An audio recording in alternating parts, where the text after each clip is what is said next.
Il y a deux solutions. Soit on ne fait rien, et on va inéluctablement vers notre sort. Petit à petit, un certain nombre d'entre nous disparaîtront. Alors là, il faut parler de la tentative de division des pouvoirs publics, qui utilise tous les moyens. Et un des moyens utilisés, c'est la plaine et le coteau, les rendements et les petits rendements. Ne nous faisons pas d'illusions. C'est une question de temps. Ce n'est pas une question de choix. Si vous voulez, je prends une image. Quand vous avez bien fait, et alors vraiment bien fait, et que vous vous trouvez devant un repas, il y a la salade, l'omelette et le fromage. Vous allez commencer par l'un, mais vous finirez automatiquement par l'autre. Ça veut dire que vous boufferez le fromage quand même. Vous y mettrez plus de temps, mais vous le mangerez quand même. Eh bien, actuellement, les premiers touchés à cause des rendements sont les vins des coteaux, mais nous ne nous faisons pas d'illusions, nous ici, nous allons dérouiller quand notre tour viendra. Et ne croyons pas les tentatives de division des pouvoirs publics, qui amènent encore une autre tentative de division, qui est la division départementale. Dans l'Aude, ils sont plus forts que dans l'Hérault, dans l'Hérault, ils sont moins forts que dans le Gard, ils sont plus forts que dans le Var. Bon, nous sommes tellement conscients de cette tentative de division que nous avons commencé notre plateforme par « Nous ne sommes pas les diviseurs de la viticulture ». Et moi, je vais plus loin. Il y a non seulement la viticulture à ne pas diviser, mais l'ensemble des travailleurs.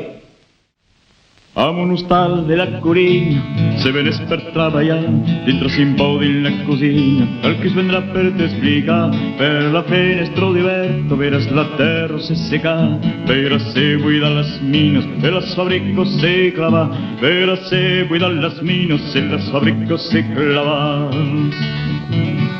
A un hostal de la collina, se venes per tenuirir, dintre un pou dins la cosina, traparàs tavi de vi, per la fenestra d'Iberto, veuràs un pou de la mar, un pou de les Pirineus, de vinyos i d'altres can, un pou de les Pirineus, de vinyos i d'altres can.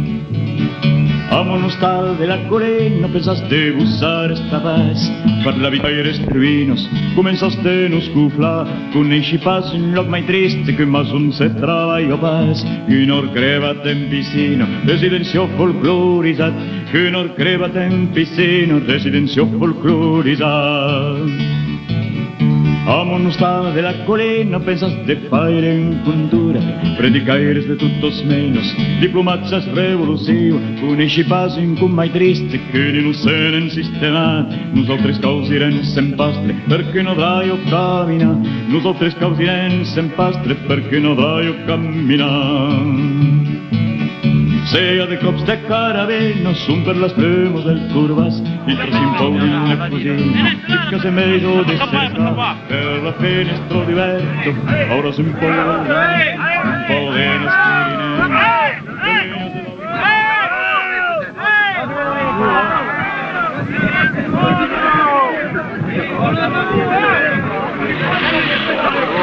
Les viticulteurs subissent une augmentation de leurs frais d'exploitation en même temps qu'une diminution de leurs revenus. Ils n'échappent pas au projet du capitalisme, qui depuis la libération restructure le secteur agricole pour en tirer le profit le plus grand. En France, une exploitation disparaît toutes les 3 heures, soit 8 par jour. Dans le Languedoc, l'appauvrissement est encore plus rapide. Ainsi, entre 1963 et 1967, dans l'Aude, l'Hérault, le Gard et les Pyrénées-Orientales, 16 000 viticulteurs, soit près de 11 par jour, ont dû quitter la terre. Cette terre, dans le même temps, a permis la création de plus de 100 exploitations égales ou supérieures à 100 hectares. Aujourd'hui, la bourgeoisie accélère le mouvement, car face à la crise profonde qui frappe son système, elle n'a plus de temps à perdre. Cela se traduit pour les viticulteurs par une misère croissante et l'obligation pour les femmes ou pour un autre membre de la famille de ramener un salaire à la maison pour en équilibrer le budget. En fait, pour la majorité des viticulteurs, il s'agit de se battre ou bien de disparaître et sans aucune autre qualification d'aller rejoindre les 1 500 000 chômeurs. Et vous savez combien que vous vous battez, combien de temps que vous vous battez là pour obtenir satisfaction? Il y a 45 ans. 45 ans. Et depuis 45 ans, bon... c'est toujours pareil. Toujours pareil. J'ai payé les engrais il y a 3 ans, je les ai payés 35 francs les kilos, je les paye 75 maintenant. Je vends le vin 9 000 francs, je le vends 8 500. Ah ben c'est clair ça. Voilà, ça je pense qu'on ne peut pas dire mieux quoi. De notre côté, les viticulteurs, nous avons eu comme prix en 73, comme prix effectif de marché, c'est-à-dire l'argent qui rentrait dans nos caisses, 8,98 en 73, 8,90 en 74, 8,66 en 75. De l'autre côté, tout le monde a fait les calculs, y compris les pouvoirs publics, à 12 francs 50, c'est juste le prix, compte tenu des rendements que nous avons fait moyen, c'est le prix qu'il faut pour avoir une recette potable, pour paraître les gens normaux qui ont un petit peu plus que le SMIC, 150 000 francs. Sian en paz en un scalpaireghetto,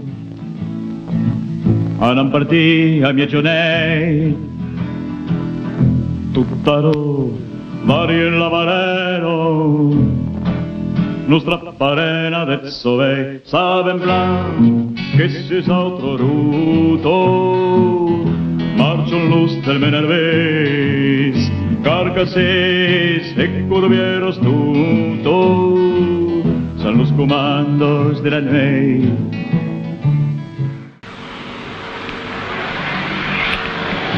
Pardon monsieur, est-ce que vous savez pourquoi les vignerons sont en train de protester actuellement? Ah ben je crois que c'est pour le vin d'Italie, non? Est-ce que ça vous ennuie qu'ils manifestent comme ça? Bah ça m'ennuie naturellement, mais enfin, il faut bien se mettre à la portée de tout le monde, hein. Ils font ça, nous on l'a bien fait aussi, hein. Alors, c'est normal, hein. Vous pensez qu'ils ont raison, quoi? Ah ben naturellement, hein. Eh ben, vous prenez votre mal en patience, ah ben, par force. Vous savez que ça risque de durer jusqu'à peut-être demain matin? Ben, on dormira dans le camion, hein. Allez, goûtez le vin du pays, le bon vin de Mont-Blanc. Remplis la nourriture, le vin. Merci. Remplis la carafe. Vas-y. Alors, monsieur, votre impression de ce vin? Extra. Ah, oui, bien. Vous pouvez m'en donner un verre? Mais bien, avec plaisir. On peut pas le vendre, au moins de boire. Hein. Vous ne dites pas oui, ça serait... Moi, je ris pas. C'est pour ce machin, hein. Dites ce soir, j'espère que vous apporterez à manger, hein. Oui, on là. N'ayez pas peur. N'ayez pas peur, il y a un camion de fromage à Roquefort qui va passer. Il y a des champignons en même temps. Attends, Il n'y a pas de olives, Remplis la carafe, donne, tiens, remplis la carafe. allez, vas-y. Après celui-là, il y en aura un autre. Hein. Allez. Donne, merde, je parle, j'ai soif. Je vais passer le... Tiens. Il est pas trop, celui-là, il n'y a pas du fond, hein? Non, je crois pas, regardez le fond de la carafe. Elle va passer, couillon. C'est triqueux, hein, ou triqueux? Allez, c'est parti.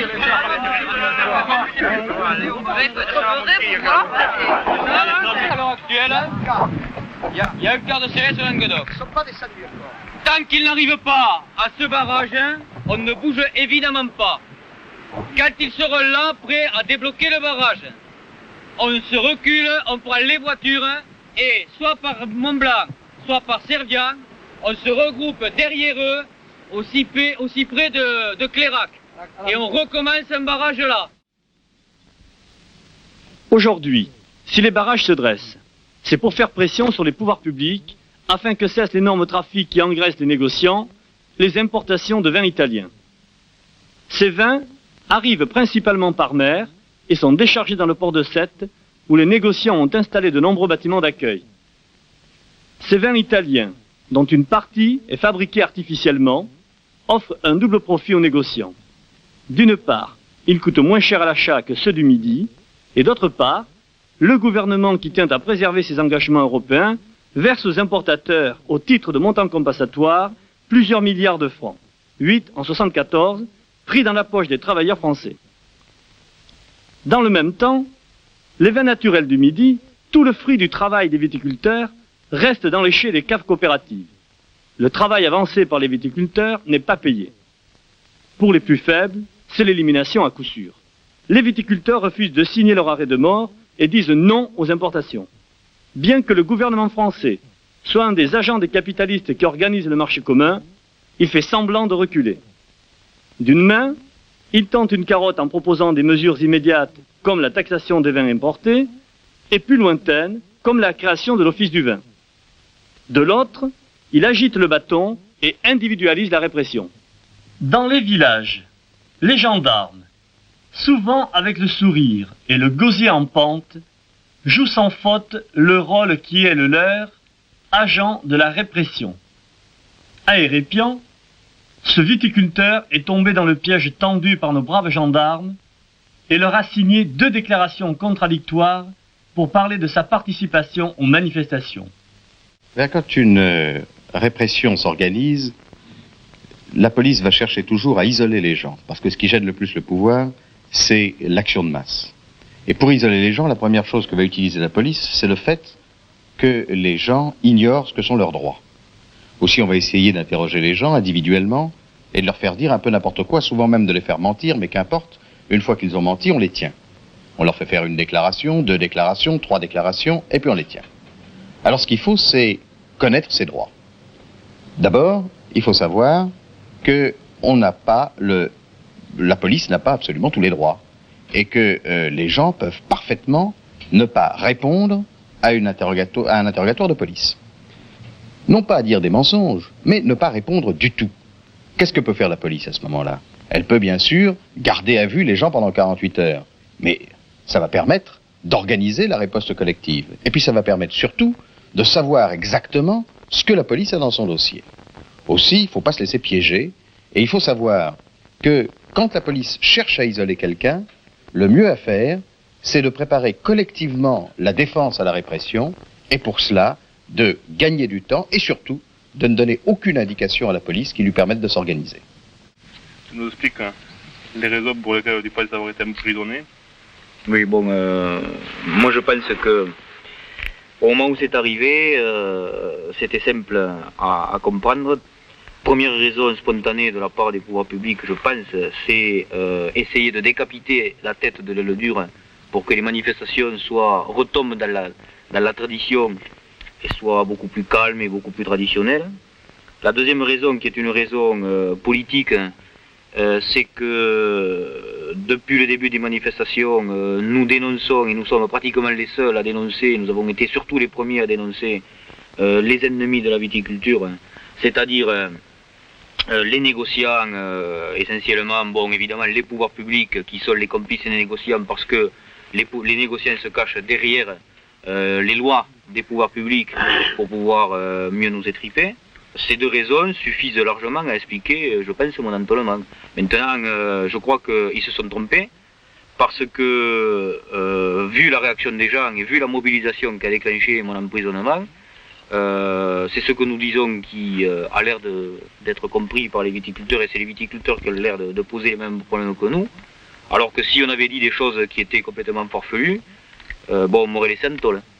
Maintenant, je pense qu'à votre époque, c'était une autre paire de manches. Era la derecha che nos futió sulle schiene, tu intendi. Ah. E perché si sono andate in prison? No, gli erano 20 non preso insieme. Une vingtaine? Oui. Ma che Et c'était pas tout à fait pareil. E non si a menare ne gli erano autre.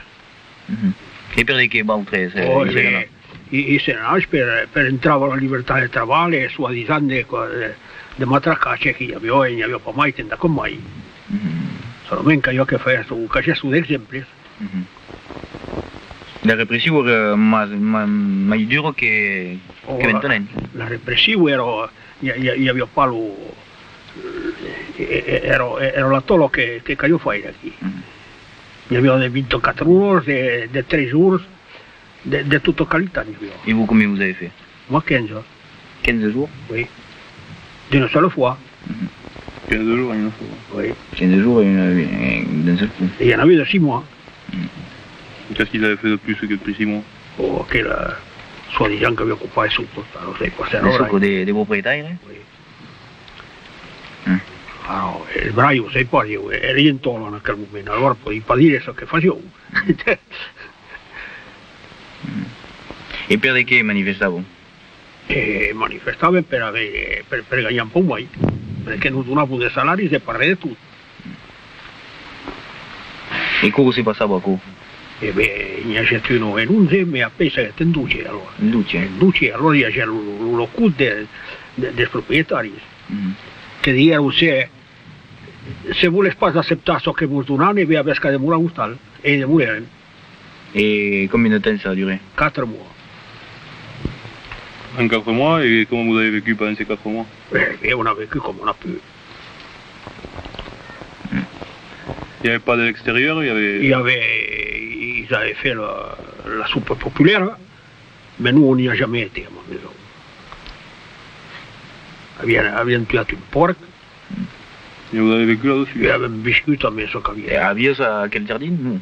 Oh, on parlait ici, à Tesa. Ah, à Tesa, mais il n'y avait pas des trosses de jardin pareil? Non. Il pareil.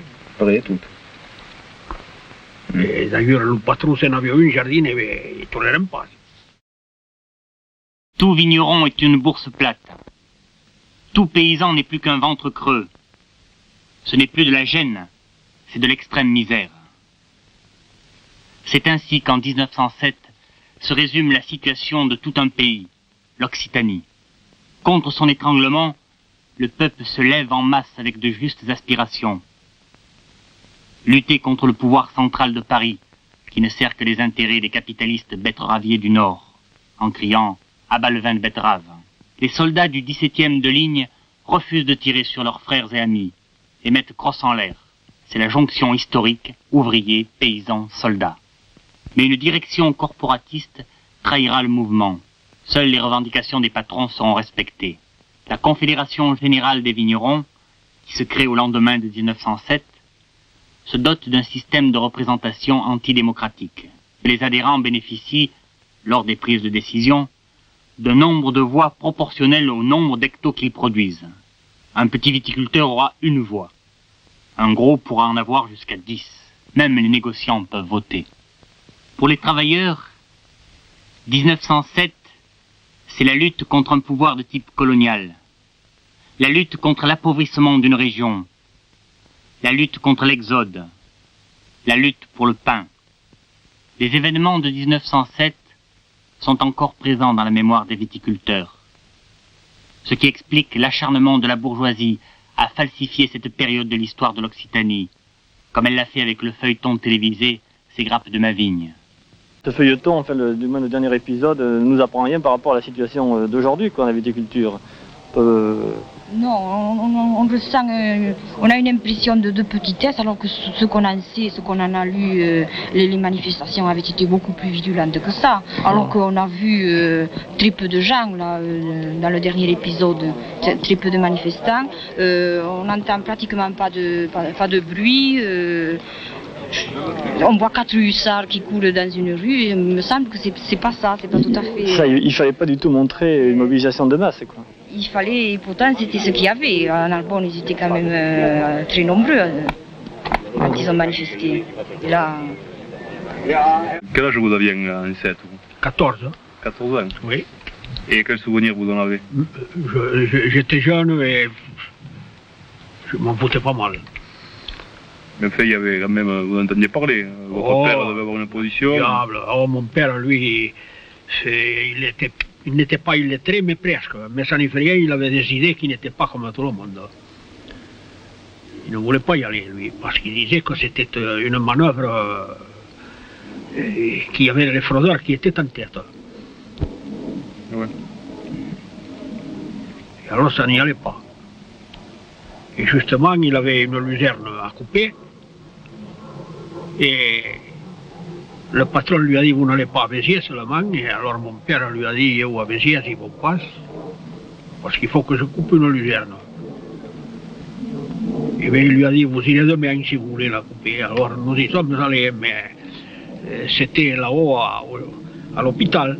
On commençait de construire l'hôpital. En 1907, ils commençaient de faire des pavillons là-haut. Et alors, mon père, quand il a vu tout ce remue-ménage, il a dit, foutez le camp. Et nous sommes venus au café du marché, là, en face le marché des porcs, là. Et là, nous avons vu les plus gros fraudeurs qui étaient en tête. Alors, méfie-toi, toi, que ce ne soit pas la même chose. pour y arriver. Oui. Chaque responsable viticole est à la tête d'un certain nombre d'organisations. Certaines défendent des points de vue, d'autres en défendent d'autres. Et alors là, je me mets en accusateur. Si les viticulteurs ne bougent pas, si vous ne vous sentez pas concernés, vous allez laisser faire deux possibilités. Soit les responsables actuels vont caracoler en tête et faire leur politique viticole pour leurs propres intérêts. Moyennant quoi, on va laisser faire les choses et petit à petit, chacun d'entre nous disparaîtra les uns après les autres et on se retrouvera 4 pieds et 3 tonnes nus au bout de quelques années. Donc, on a intérêt, ne serait-ce que pour contrôler les gens qui nous représentent, d'être motivés, d'être mobilisés. Les vendanges absorbent toute l'activité des viticulteurs et ceux-ci sont obligés de relâcher leur vigilance. Le négoce le sait, il en profite et redouble son trafic. On n'a jamais autant importé de vin italien. Dans le port de Sète, c'est du jamais vu. On décharge même des pinardiers occasionnels qui, la veille encore et dans les mêmes cuves, transportaient du pétrole.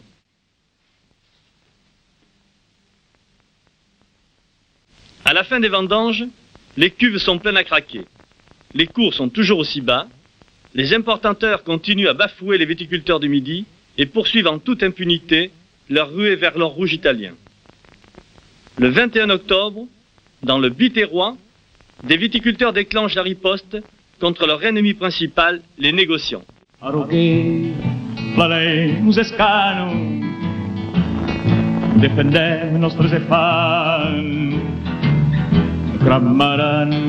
Isla Nacional, los caminhões trafican salen blanc, que se es otro ruto, marchan los del Menervés, carcases y curveros tutos, sean los comandos de la nuez.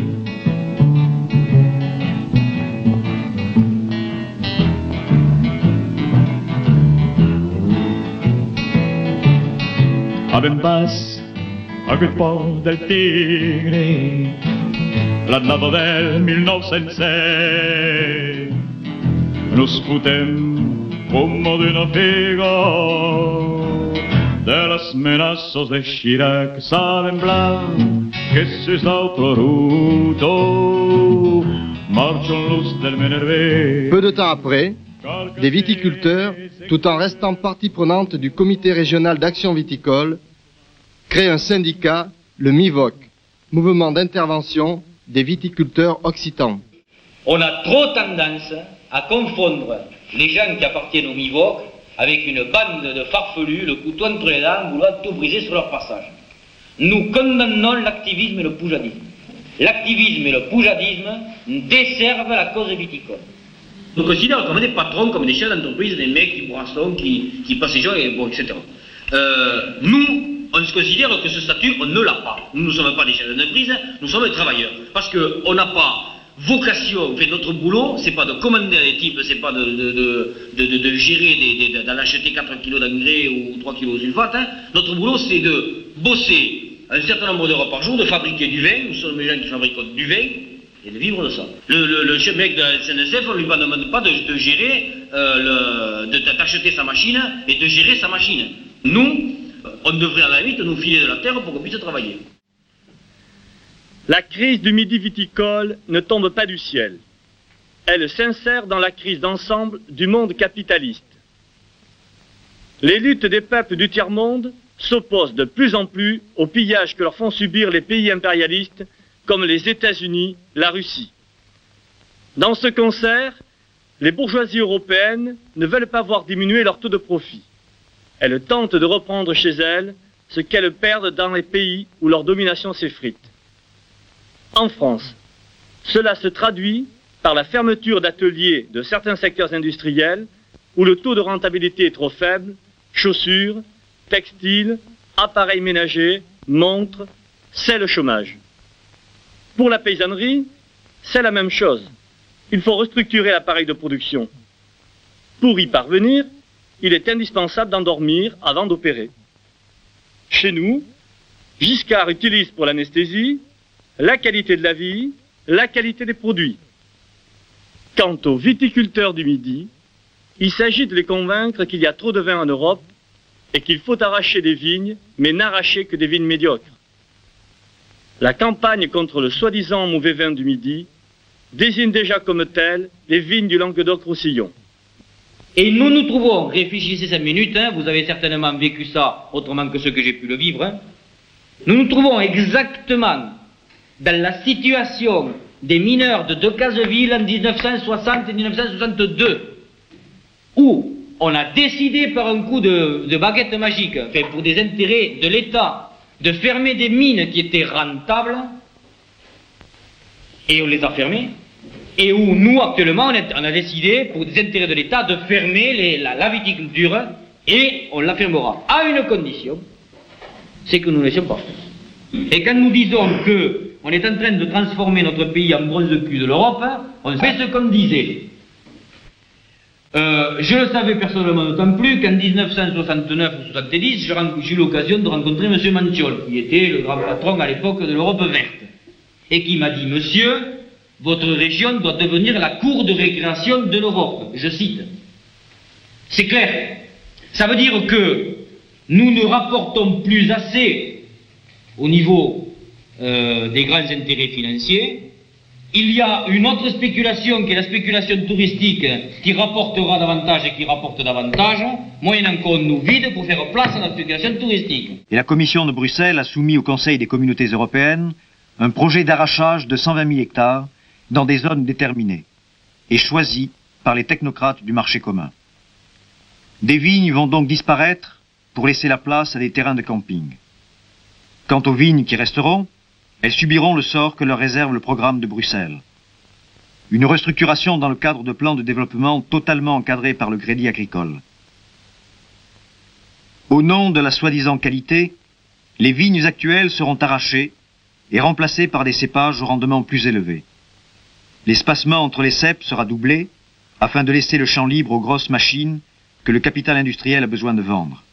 En un mot, le petit viticulteur n'aura pas droit au plan de développement, le crédit agricole lui refusera le financement au nom d'une trop petite surface ou d'un endettement déjà trop élevé. Déjà, chaque année, 1% des terres agricoles vont à l'immobilier. Les capitaux français, américains, allemands, russes organisent le tourisme. La pompe à finances des capitalistes trouve une nouvelle source à capter et à canaliser. Les congés payés, grand acquis des luttes ouvrières. Les patrons prennent d'une main ce qu'ils donnent de l'autre. Sur le terrain, les gros cultivent leur vocation. La banque l'AN1, dont le ministre des Finances Fourcade a été l'administrateur, lance ses tentacules sur le Midi, prend le contrôle de la Compagnie des Salins du Midi et se trouve à la tête du plus vaste domaine immobilier du littoral, 8000 hectares. La Compagnie des Salins du Midi, en plus de son énorme production de sel, exploite 1700 hectares de vignes et produit plus de 100 000 hectos qui sont écoulés principalement sous la marque Listel. Bruel, grand propriétaire foncier, trouve ses aises dans le plan de défiguration du Midi comme le poisson dans l'eau. Il exploite 150 hectares de vignes, possède une cave de 27 000 hectos, vend directement son vin sous la marque Sable et Soleil et installe à la Grande Motte un supermarché pour prendre part aux raquettes fantastiques que favorise le tourisme. Je pense que pour l'instant, la Grande Motte, il faudra encore 2 ou 3 années pour être rentable, mais je pense que c'est l'avenir. De toute façon, on y vend nos produits, on les fait connaître et ils sont connus ensuite par les acheteurs que nous avons ici en France, à la Grande Motte, et qui par la suite les achètent à Paris ou à Nice ou à Marseille. Nous avons mis nos vins en bouteille et nous le vendons sous notre marque Sable et Soleil. C'est du vin de 11 degrés que nous vendons 3 francs. Et nous avons notre vin qui est le Sable d'Or. Nous avons de 11 degrés en bouteille en verre, 1,5 litre. C'est du vin rosé, du vin rouge. Et en plus, nous avons un vin ordinaire, alors qui est mis en bouteille plastique, Ceci, c'est des vins rouges, 10 degrés, avec notre marque Sable et Soleil à la Tour d'Aigues-Mortes. Au départ, quand nous sommes arrivés d'Algérie, nous avions des méthodes qui étaient peut-être plus rapides que celles que nous avions, que les viticulteurs avaient en France. Mais ce qui est certain, c'est que maintenant, la population a vraiment très évolué en notre faveur, car je peux vous dire que c'est peut-être grâce à nos capacités que je suis maintenant président du Crédit Agricole d'Aigues-Mortes. Je suis administrateur de la caisse régionale de Nîmes. Je suis administrateur de la cave de distillation à Vauvert, la Finedoc. Je suis vice-président de Sicarex. Je suis président d'un syndicat d'assainissement de Marcillat.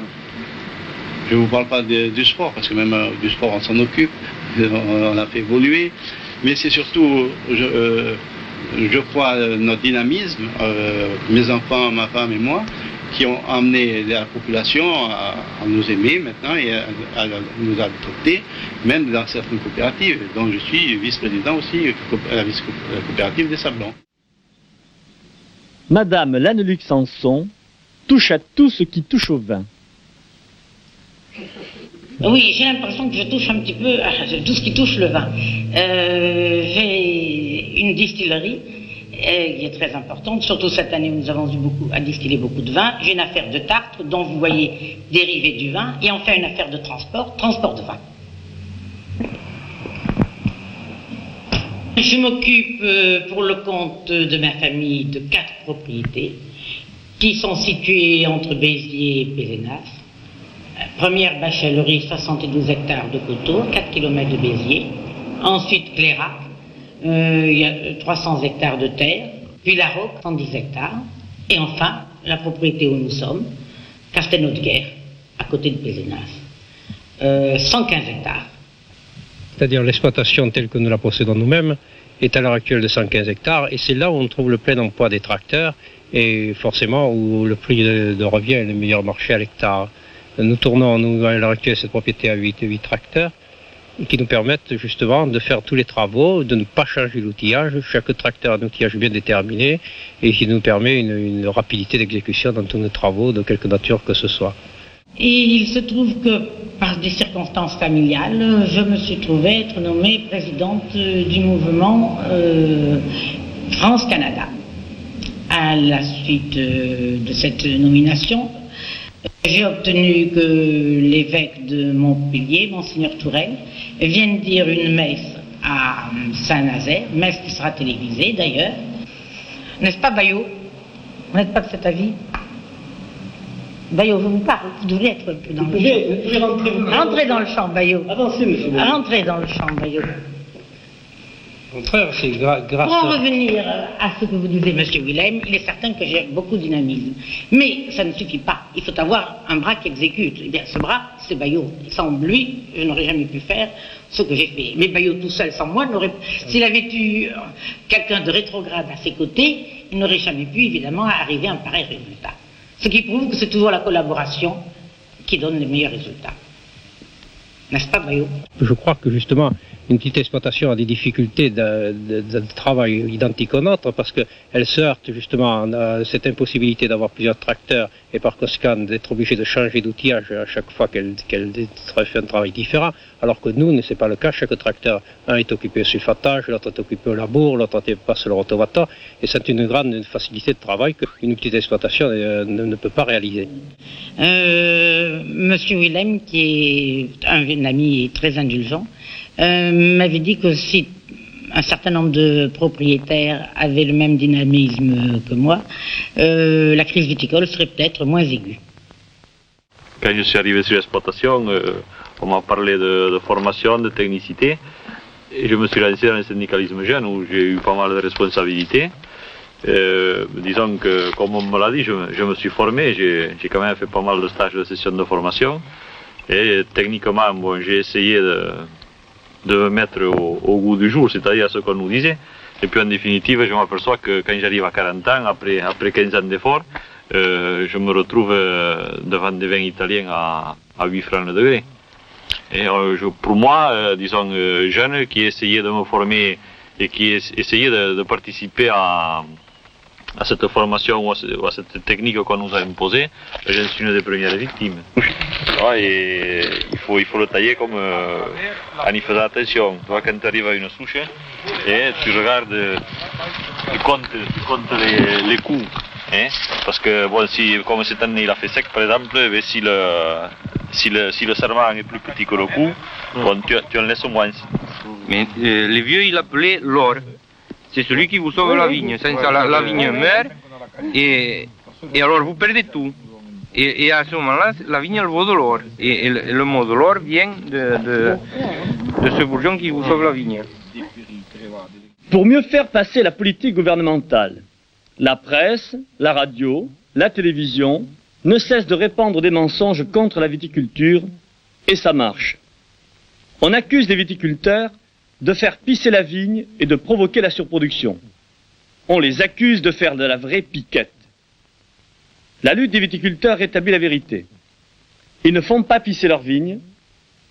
En effet, dans l'Hérault, le rendement moyen à l'hectare est inférieur à celui du Beaujolais. Quant à la piquette, parlons-en. Le Midi produit des vins exclusivement naturels dont le degré dépasse celui de la plupart des autres régions viticoles qui sont obligées de faire du degré avec du sucre. Rappelons-le, seul le Midi n'a pas le droit de chaptaliser en France. En fait, ce sont les importations de vins italiens qui provoquent la surproduction. Ça, vous ne l'entendrez pas à la télévision, car pour la politique comme pour le reste, la bourgeoisie a sa propre vérité.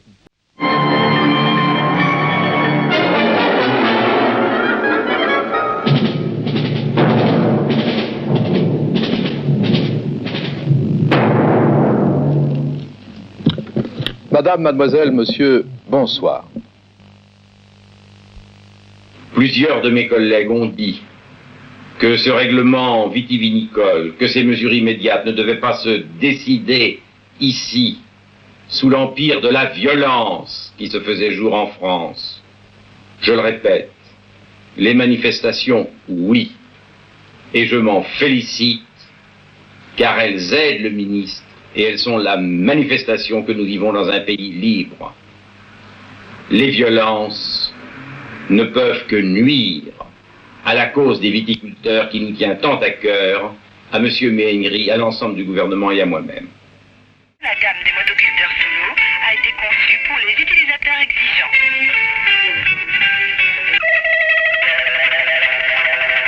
Alors le grand public considère parfois, je ne sais pas s'il a tort et s'il a raison, et c'est la question que je vous pose, qu'il existe en France une sorte une catégorie de vin qui n'est pas de bonne qualité. On éprouve parfois certaines suspicions vis-à-vis de certains viticulteurs.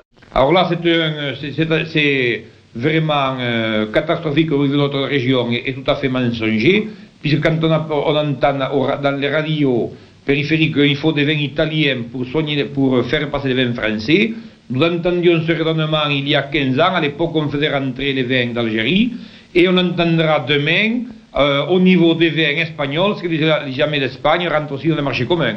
Ça se donne des moyens d'information, enfin on déforme justement l'information au niveau du consommateur pour mettre le consommateur français contre les producteurs méridionaux et faire retomber sur eux toutes les causes des manifestations. Faites de la qualité et vous vous en sortirez. Tu comprends, il nous parle de cette politique de qualité. Nous, on est pour le bon vin. Seulement, à Tourbe cette année, pour le vin blanc, on a la seule médaille de bronze du concours général agricole. Alors 4500 hectares de vin blanc, tout est parti à la chaudière. On n'en a pas vendu 1 litre. On a tout inscrit à la chaudière, et alors au moment où on a inscrit à la chaudière, au prix de la distillerie, on a quand même réussi à en faire partir une petite quantité parce qu'on avait honte. Nous, les victimes, on avait honte pour les coupables de mettre un vin qui était primé à la chaudière. Alors la semaine dernière, il arrive 3 types de la direction départementale d'agriculture et ils nous portent le diplôme là. Ils disent, vous avez gagné une médaille. On leur a dit, le diplôme et la médaille, vous pouvez vous les mettre à la chaudière. Allez, faites-moi confiance. J'ai toujours récompensé la qualité. Au niveau de notre coopérative Arrivot, nous avons eu en 5 ans une médaille de bronze, une médaille d'argent et 3 médailles d'or au concours général agricole, ce qui a concrétisé cette qualité, ces efforts que nous avions faits, ces vins qui étaient des vins de qualité, sont allés se perdre dans les chaudières, aux frais du contribuable, pour justement laisser la place à des vins italiens, des vins industriels. En faisant de la qualité, vous gagnez 50 centimes de plus par degré hecto. On peut rétorquer que 50 centimes de plus degré hecto, c'est toujours bon à prendre. En fait, le problème ne se présente pas tout à fait de la même façon, car un producteur de VCC qui vend son vin 9 francs le degré hecto, qui en produit 100 hectolitres à l'hectare de 10 degrés, va avoir un revenu brut hectare de 9 000 francs. Et dans le cas d'un vin de pays, ce même producteur, compte tenu des contraintes de production des vins de pays, son vin étant payé 9 francs 50 degrés hecto, mais son rendement n'étant que de 70 hectolitres à l'hectare, avec un degré de 11,5, va avoir en fait un revenu brut à l'hectare de seulement 7 650 francs. Si vous faisiez de la qualité, nous n'aurions pas besoin d'aller la chercher en Italie. Puisque l'Italie, c'est un secret pour personne, a importé l'an dernier, a exporté 17 millions d'hectos de vin de plus qu'elle n'avait récolté, et elle a été la plus grande importatrice de sucre. Elle a aussi importé 4300 tonnes d'acide tartrique pour la fabrication de ce vin industriel qui est venu inonder le marché. Les viticulteurs sont de simples producteurs de raisins. Ils vendent leurs vendanges et ne contrôlent en rien la fabrication du vin. La surexploitation des petits viticulteurs italiens, jointe à des possibilités de fraude illimitées, constitue pour la mafia et les importateurs les seuls critères de qualité du vin italien. Les capitaux français, qui dominent dans les sociétés d'importation, ne s'intéressent pas seulement aux vins italiens. Ils s'assurent le contrôle des productions viticoles de tout le bassin méditerranéen, Yougoslavie, Grèce, Espagne. E poi a maggio incominciamo a raffiarle con il ramo, col solfato di ramo. A aprile e poi a maggio. E incominciamo da aprile, maggio, giugno, luglio, agosto, fine agosto. Fino a agosto e poi si butta il zolfo 2 volte, giugno e luglio. Dice così, tu per vivere in giro, io qua per sopravvivere è poco il vigneto perché dà poco. Ma per sopravvivere è pochissimo il vigneto, innanzitutto per mezzo finanziario, per non allungare, mancano i soldi.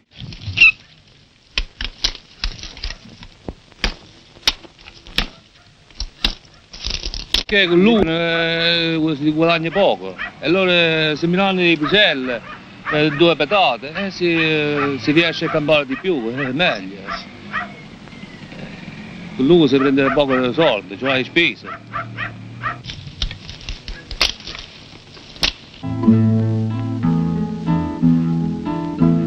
Nenna mia chi s'ha pigliata, nenna mia che io non ci sta. Quacca maga, quacca fata, s'ha avuta rapiglia. Angela Rembambo, Angela Rembomba, Angela Rembambo, Angela Rembomba. Seule la lutte des viticulteurs languedociens a permis de dénoncer certains aspects du trafic des importateurs, dont sont également victimes les viticulteurs italiens. Exemple. La police a découvert à Partinico, près de Palerme en Sicile, 500 000 hectolitres de vin entièrement faux, prêts à partir. C'est le 4e dépôt que les carabiniers découvraient en moins de 3 mois. En janvier 1976, sur 24 pinardiers contrôlés en port de Sète, 18 transportaient du vin non conforme. C'est pas étonnant du tout que le vin à la consommation soit mauvais, parce qu'on nous cantonne ici à fabriquer une matière première qui au départ serait pas mauvaise, mais on la traite comme une matière première et à l'arrivée, c'est sûr qu'avec tous les intermédiaires qui trafiquent dessus, ça fait un produit qui est tout juste buvable. Et de toute façon, il faut quand même simplement expliquer aux gens que le marché du vin, c'est simple, c'est comme un sablier. Il y a un récipient en haut, un récipient en bas. Dans le récipient en haut, on met notre production, qui est valable. Mais pour pouvoir arriver au récipient en bas, ceux qui sont les consommateurs, on est obligé de passer par le goulot d'étranglement, il n'y en a pas 36 autres. Et ce goulot d'étranglement, c'est les négociants. Alors les négociants, peu importe la qualité du vin que l'on fabrique, à partir du moment où on passe par eux calculent leurs normes, leur propre notion de qualité, c'est-à-dire le maximum d'argent qu'il faut sur le litre de vin. Et c'est pour eux, c'est ça la qualité. C'est-à-dire qu'ils mettent sur la table des consommateurs les vins de marque. Et non pas des vins de pays, enfin ils appellent ça vins de pays, tout ça c'est la publicité, et c'est pour vendre. Mais en réalité, c'est des vins de marque. C'est le Préfontaine, c'est le Margna, c'est le Kiravi, et Baptistin Caracou, C'est fabriqué avec quoi ça? Et c'est fabriqué avec très peu de vins de chez nous et beaucoup de vins d'importation. Et puis alors, tout le reste, des produits chimiques. Recette d'importation. On écrase la pulpe de date, on en prend 10 cm3, on dissout à l'eau chaude dans un ballon de 1000 cm3, on ramène au volume avec une solution d'acétate de plomb, on y ajoute du sucre, et on procède à l'inversion en prenant 50 cm3 de solution, auquel on ajoute 5 cm3 d'acide chlorhydrique pur. On chauffe pendant 5 minutes à 60-70 degrés. On refroidit immédiatement, on neutralise au ferrocyanure de potassium et on porte à 100 degrés. On peut également ajouter du sang de porc, de la glycérine, de la mylasse et du chloroforme. Il ne faut bien sûr pas oublier l'eau. Voilà. Alors donc le problème de la guerre qu'il pourrait y avoir entre les consommateurs et les producteurs, elle est simple. Hein.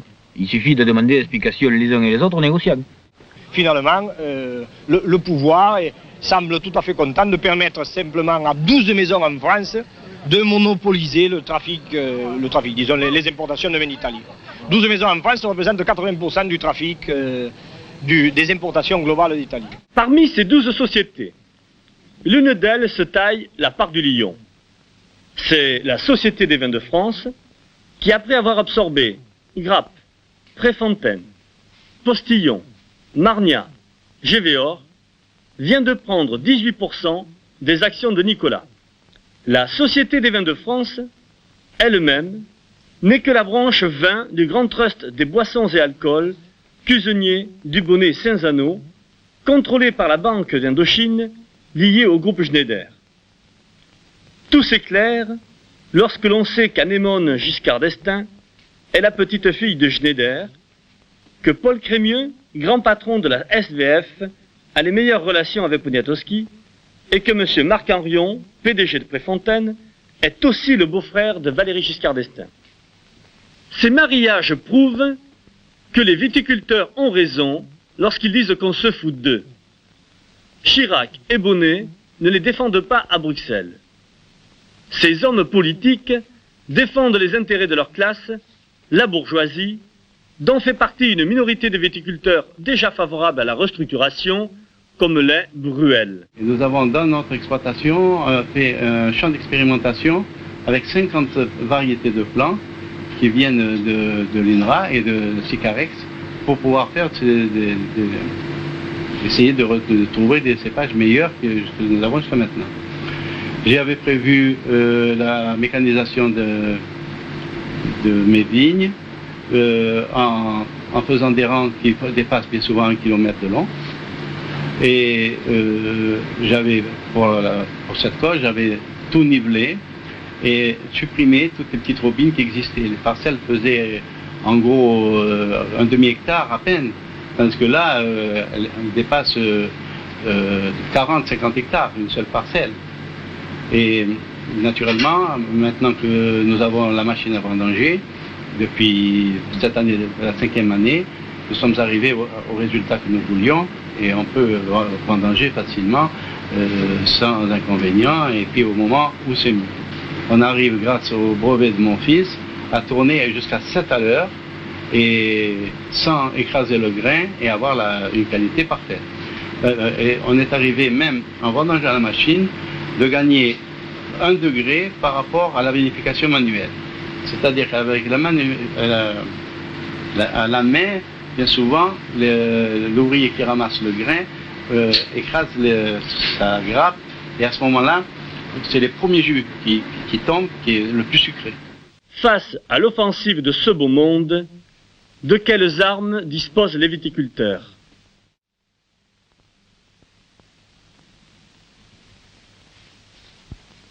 La création de coopératives de transformation représentée pour les viticulteurs, dans le cadre d'un mouvement syndical, une tentative d'intégration verticale vers les fonctions de distribution. Or, on constate, après plusieurs dizaines d'années de fonctionnement des coopératives, que malgré tous les efforts, les coopératives restent cantonnées au stade de la transformation. Une espérance était apparue lorsque le commerce intégré s'est développé et des relations directes se sont établies. En fait, bien que plusieurs stades soient sautés dans ces relations directes, on constate que les conditions commerciales imposées par le commerce intégré ne sont pas meilleures que dans le circuit traditionnel, voire même parfois encore plus contraignantes pour les agriculteurs.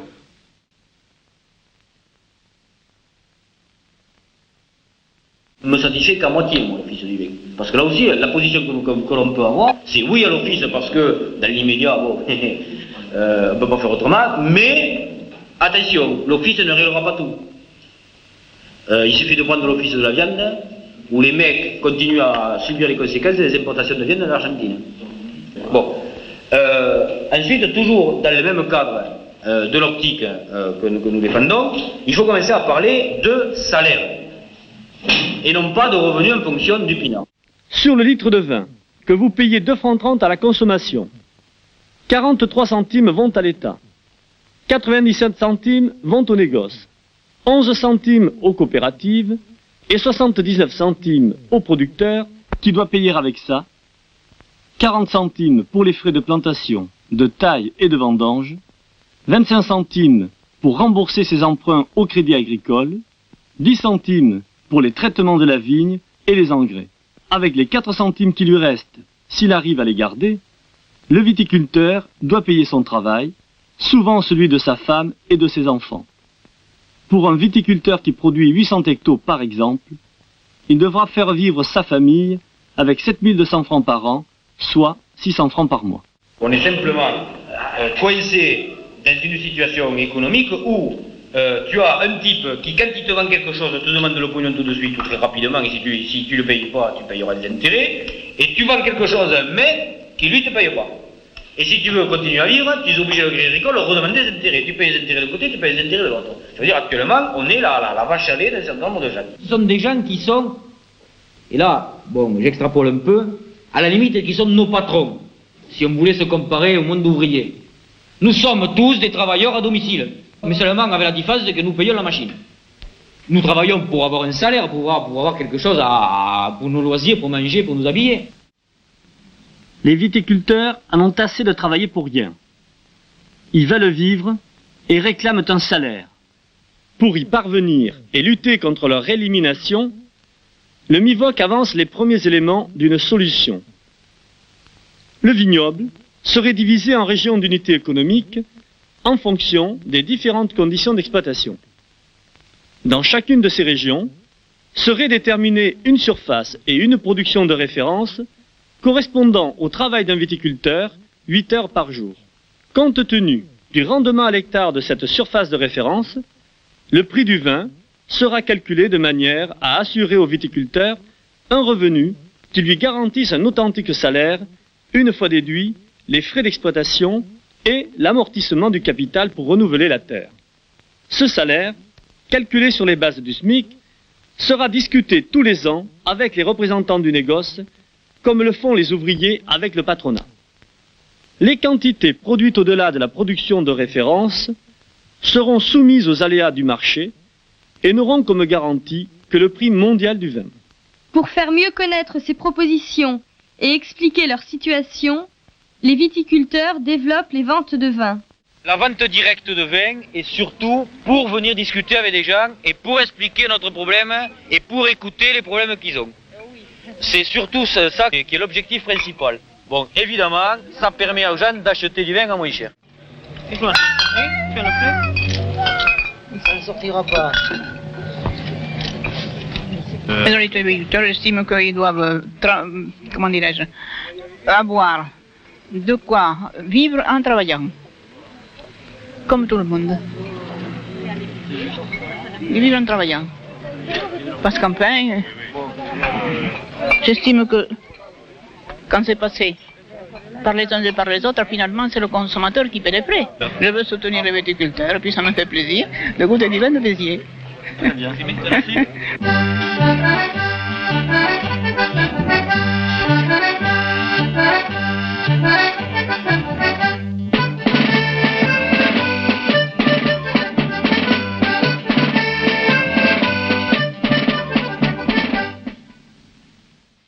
Face à ces revendications, la bourgeoisie n'est pas encore prête à céder. Elle a l'intention de faire de l'Occitanie ce qu'elle n'a pu obtenir de la Corse, un parc touristique et un vignoble rentable aux mains de quelques entrepreneurs, comme Infantes d'Aleria, qui en se développant contraignent la masse des petits viticulteurs à la disparition. À l'image de la résistance corse, les viticulteurs doivent se préparer à lutter contre leurs propres infantes, dont l'appétit ne cesse de croître, comme les 1700 hectares de Listel, les 700 hectares de l'Aisne-Luxembourg, les 200 hectares de Bruel. C'est l'ensemble du vignoble qu'on veut normaliser. Demain, ces vignes, au prix d'investissements considérables, inaccessibles à la grande masse des viticulteurs, auront remplacé celles-là. Depuis 13 ans, nous avons chaque année fait un gros effort pour descendre notre prix de revient. C'est ainsi que dans certaines vignes jeunes, nous ne travaillons qu'un rang sur deux. L'autre rangée étant enherbée et travaillée, défoncée l'année d'après. Dans d'autres vignes qui ont été gelées, en 62, nous avons 63. Nous avons recoupé, récépé les vignes, qui ne sont qu'à 2,20 m d'écart, dont difficulté de faire passer les tracteurs, et nous avons arraché tous les 4 rangs une rangée. Ce qui fait que les appareils à grand travail font 2 rangées de chaque côté, donc 4 rangées. Lorsque les ouvriers atteignent la limite d'âge, l'âge à laquelle ils peuvent prendre la retraite, à ces moments-là, nous ne les remplaçons pas.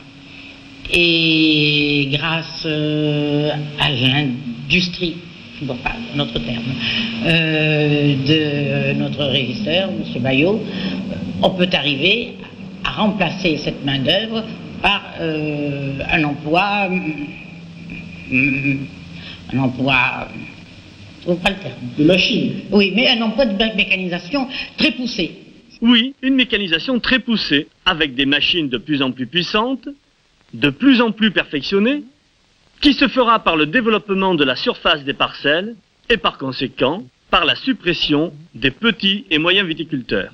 Les plus gros représentent sur le terrain viticole la bourgeoisie qui aujourd'hui a tout le pouvoir et impose sa domination sur les ouvriers de l'industrie, les ouvriers agricoles et la petite et moyenne paysannerie.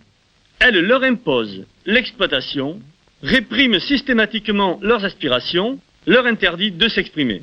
Ce pouvoir, cette pratique d'une minorité d'exploiteurs doivent être brisés. Après d'infructueuses négociations avec Chirac, Fourcade, Bonnet pour obtenir l'arrêt du trafic, les viticulteurs prennent leurs affaires en main et dans la nuit du 29 février au 1er mars, rendent une visite à Ramel. Ramel, désigné par Fourcade lui-même comme étant du nombre des 5 plus grosses firmes françaises d'importation de vin italien, est un patron qui a de l'appétit. Le vin ne lui suffit pas, il possède entre autres le monopole de la concession Berlier en Bulgarie. Les camions renversés, les cuves brisées, le vin déversé sont autant de manifestations de la justice de classe que des viticulteurs ont rendu ce jour-là. Devant cette détermination, les patrons prennent peur et font donner l'appareil policier entièrement à leur service. Ils entendent soumettre par la force les viticulteurs qui les affrontent. À Montredon, face à un détachement de CRS, les viticulteurs ne reculent pas. Ils se battent, le fusil à la main. Un des leurs, Émile Pouit, y trouvera la mort. Que ton sacrifice soit pour nous un message d'espérance.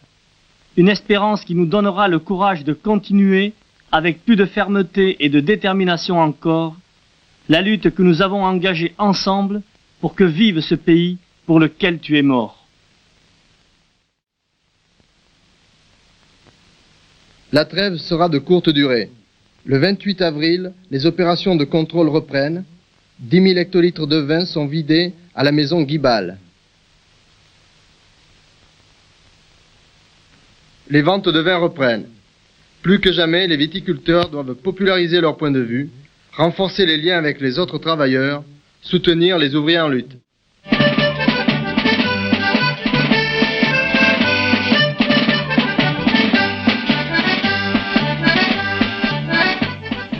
D'après toi, qu'a apporté la discussion de dimanche dernier avec les ouvriers à Marseille? Nous sommes partis à Marseille et nous avons travaillé avec, c'est pas une organisation, mais avec un groupement qui s'appelle Comité de lutte contre le chômage. Comment trouver des points communs entre un ouvrier de l'industrie et un paysan? Mais c'est simple.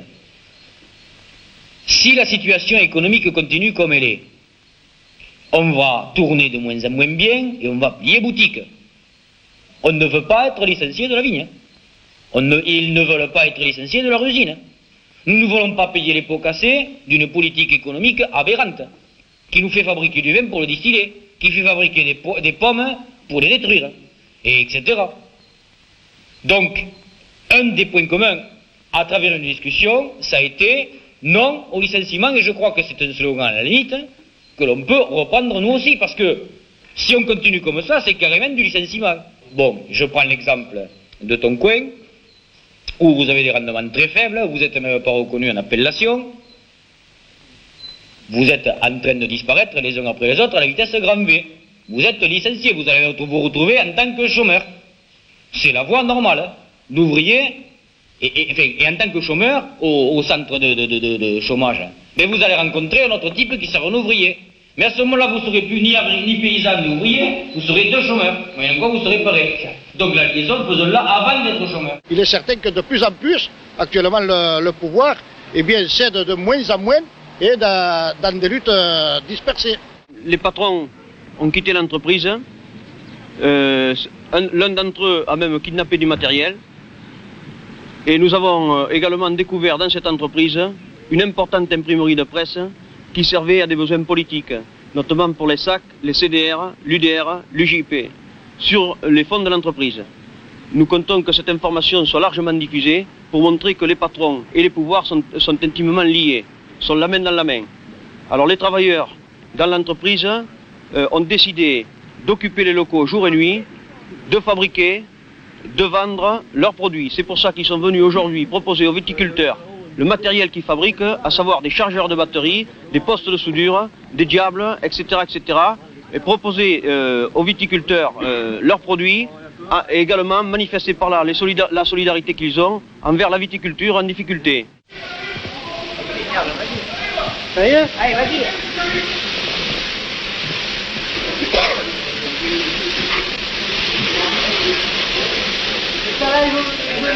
Comment qu'il est vu par les mineurs? Il est vu, bon, les viticulteurs manifestent avec des, comment on appelle ça, des tracteurs valant des dizaines de millions, tout ça, autre. Il se passe devant l'opinion publique des mineurs et des couches ouvrières comme des propriétaires qui se battent presque pour leur plaisir.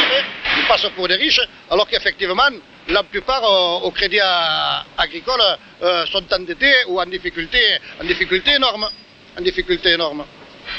Et je crois que c'est un problème. Le plus fort, c'est qu'ils ont leur récolte. Ils ont leur récolte en cave, ils ont des millions en cave et ils ne peuvent pas la vendre alors qu'ils viennent du vin de l'étranger et qu'ils ne vaut pas la nôtre en qualité. Hein. En définitive, la rentrée du vin étranger, c'est comme pour nous, la rentrée du charbon étranger qui revient plus cher que le charbon national. La convergence de lutte comme celle du 5 février, eh bien, sont de plus en plus nécessaires. Et le 29 avril doit être une journée encore plus grande que le 5 février. À travers leur lutte, les viticulteurs ont fait l'expérience des contacts avec les ouvriers, à la Socomatec, chez Griffet, au Salin du Midi. Les discussions leur ont permis de découvrir qu'ils ont les mêmes ennemis et qu'ils ne les vaincront qu'en se liant dans des luttes communes pour construire le pouvoir des ouvriers et des paysans. Pour atteindre ce but, les tâches sont difficiles et les luttes à venir nombreuses. Les viticulteurs en ont pris conscience et ont posé les premiers jalons de l'unité populaire lors des manifestations du 5 février et du 29 avril 1976. Moi, je crois que ce qu'il faut souligner, qui a été historique jusqu'à présent, surtout cette année, c'est le fait de la manifestation du 5 février et du 29 avril, qui a été une manifestation unitaire où on a vu des ouvriers et des viticulteurs, coude à coude, en train de sortir de leur tripes, c'est-à-dire qu'ils ont envie de vivre au pays. Nous avons trouvé une vente de vin sauvage chez Griffith et nous avons trouvé une sympathie chez Griffith formidable de la part des ouvriers, de la part du personnel, de la part de l'IP qui participaient au meeting. Et pour dire le mot de Griffith, c'est une usine occupée. Ils occupent l'usine depuis 2 ans.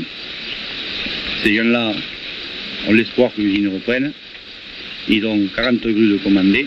Quand nous sommes arrivés à 5 h du matin, la police était déjà sur les lieux. Ils prétendent que les paysans se battent toujours avec des fusils. Mais en cours de peau, ce jour-là, on était allé chez Griffith.